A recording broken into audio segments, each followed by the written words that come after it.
আমি ফারসিনা home cook চ্যানেলে আরও একটা নতুন রেসিপি নিয়ে চলে এসেছি আপনাদের কাছে। আপনারা সবাই কেমন আছেন? আশা করছি সবাই খুব ভালো আছেন, আমিও ভালো আছি। তবে আমার একটু ঠান্ডা লেগেছে, ভয়েসটা শুনে আপনারা নিশ্চয়ই বুঝতেই পারছেন। আজ আমি বানাবো রাধাবল্লভী। আপনারা কে কে বাড়িতে রাধাবল্লভী বানিয়েছেন কমেন্ট করে অবশ্যই জানাবেন। আমি এই প্রথমবার বাড়িতে রাধাবল্লভী বানাবো। চলুন দেখে নেওয়া যাক রেসিপিটা। প্রথমেই আমি বিউলির ডাল 5-6 ঘন্টা মতো ভিজিয়ে রেখেছিলাম।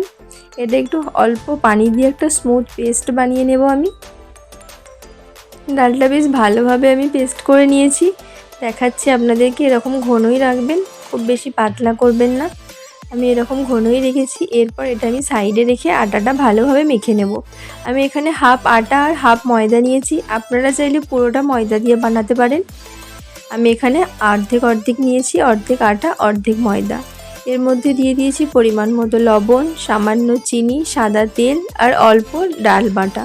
সব কিছু দিয়ে ভালোভাবে মাখিয়ে নেব আমি আটাটা বেশ ভালোভাবে মাখিয়ে নিচ্ছি। আটাটা ভালোভাবে মাখানো হয়ে গেলে আমি অল্প অল্প পানি দিয়ে একটা সফট ডো বানিয়ে নেব। খুব বেশি নরমও করব না, খুব বেশি শক্তও করব না।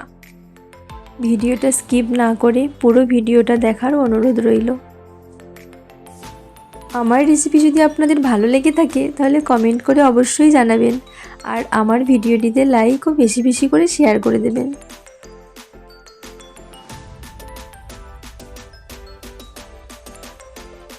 অল্প অল্প পানি দিয়ে আমি একটা ডো বানিয়ে নিচ্ছি।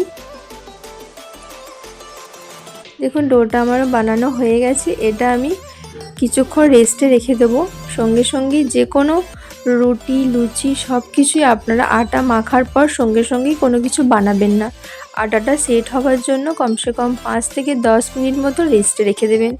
এটা আমি ওপর থেকে একটু সামান্য সাদা তেল ডোটার চারিদিকে ভালোভাবে লাগিয়ে নিচ্ছি। এরপর আমি এটা 10-15 মিনিট মতো রেস্টে রেখে দেবো।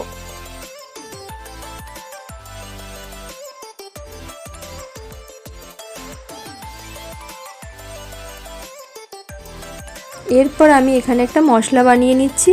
দিয়ে দিলাম আদা, কাঁচা লঙ্কা, মৌরি আর জিরে। সব কিছু আমি একটু ভালোভাবে থেঁতলে নেব। এরপর আমি ফ্রাইং প্যানের মধ্যে দিয়ে দিচ্ছি পরিমাণ মতো সর্ষের তেল। আর সর্ষের তেলটা গরম হয়ে এলে আমি সর্ষের তেলের মধ্যে ফোড়নে দিয়ে দেব কালো জিরে। কালো জিরেটা আমি হালকা করে একটু ভেজে নেব। তারপর আমি এটার মধ্যে দিয়ে দিচ্ছি যে মশলাটা আমি বানিয়ে রেখেছিলাম, সেই মশলাটা আমি এখানে দিয়ে দিলাম। সব কিছু বেশ একটু হালকা করে ভেজে নেব।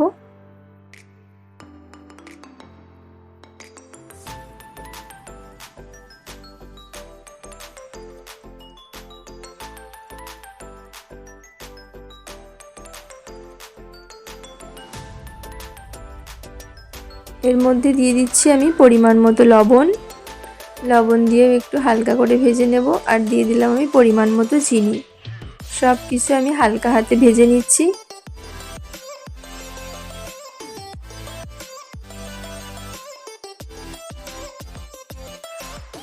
সব কিছু বেশ ভালোভাবে ভাজা হয়ে গেছে। এরপর আমি এর মধ্যে দিয়ে দিচ্ছি ডাল বাটাটা দিয়ে খুব ভালোভাবে নাড়তে হবে, নাহলে ডাল বাটা নিজেই লেগে যাবে। ডালটা দিয়ে আমি বেশ ভালোভাবে নাড়তে থাকছি।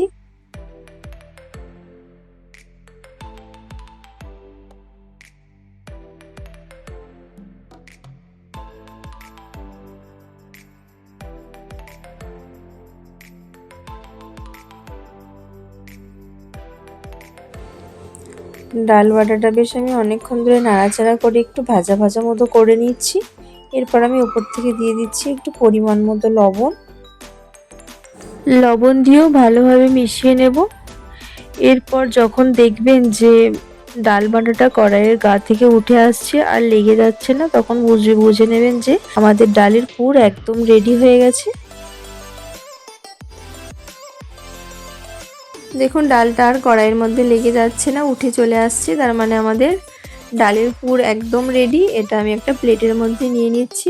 এটা ঠান্ডা হওয়ার জন্য রেখে দিলাম। এরপর আমি আটাটা আরও একবার ভালোভাবে মেখে নিচ্ছি। দেখুন আটাটা কত সুন্দর সফট হয়ে গেছে।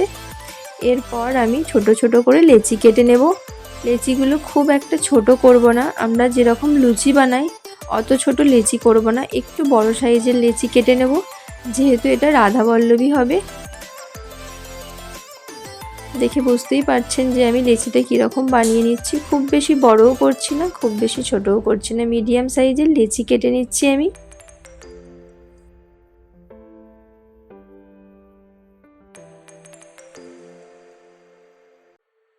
সব লেচিগুলো আমি কেটে নিয়েছি। এবার আমি লেচিগুলো দু হাত দিয়ে ভালোভাবে গোল করে শেপ দিয়ে নেব, ঠিক এইরকমভাবে। এরপর আমি লেচির মধ্যে ডালের পুর ভরে লেচিটাকে খুব ভালোভাবে এইভাবে লাগিয়ে দেব, দিয়ে ভালোভাবে গোল করে শেপ দিয়ে নেব, ঠিক এরকমভাবে। এরপর আমি ভালোভাবে তেল লাগিয়ে নিচ্ছি লেচির গায়ে, তেল দিয়ে আমি এগুলোকে বেলবো। আপনারা চাইলে আটা দিয়েও বেলতে পারেন।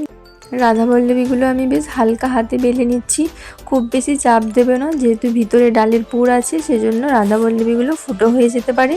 আর ফুটো হয়ে গেলে রাধাবল্লভীগুলো ফুলবেও না, সেজন্য আমি হালকা করে সব রাধাবল্লভীগুলো বেলে নিচ্ছি।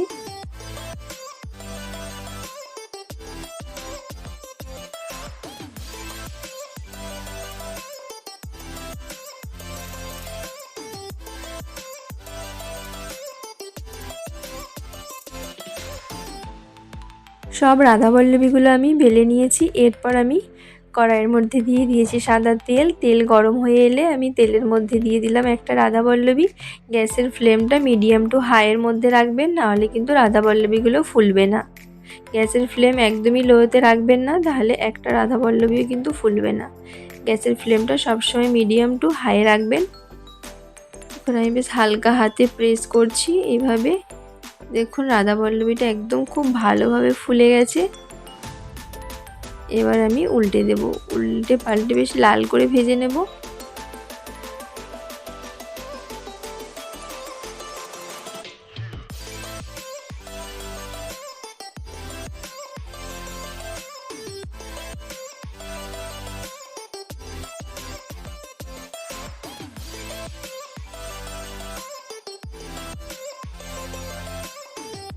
রাধাবল্লভী আমার একদম রেডি। এবার আমি এটা তুলে নিচ্ছি। এইভাবে আমি সব রাধাবল্লভীগুলোই ভেজে নেব। রেসিপিটা কেমন লাগলো কমেন্ট করে অবশ্যই জানাবেন। আর আপনারা কে কোথা থেকে আমার ভিডিও দেখছেন সেটাও কমেন্ট করে জানাবেন। যদি আমার ভিডিও ভালো লেগে থাকে তাহলে ভিডিওটিতে লাইক ও বেশি বেশি করে শেয়ার করে দেবেন। আর আমার চ্যানেলটিকে সাবস্ক্রাইব করে আমার পাশে থাকবেন। আজকের মতো এখানেই শেষ করলাম। আবার দেখা হবে নতুন একটা রেসিপির সঙ্গে। আপনারা একবার হলেও এটা বাড়িতে বানিয়ে দেখবেন, বাড়িতে সকলে খেতে খুব পছন্দ করবে। আমি এটা ঘুগনির সঙ্গে সার্ভ করেছিলাম, আপনারা আলুর দম কিংবা অন্য কিছুর সঙ্গেও সার্ভ করতে পারেন, খেতে খুবই ভালো লাগবে। আজকের মতো এখানেই শেষ করলাম। আপনারা সবাই ভালো থাকবেন, সুস্থ থাকবেন।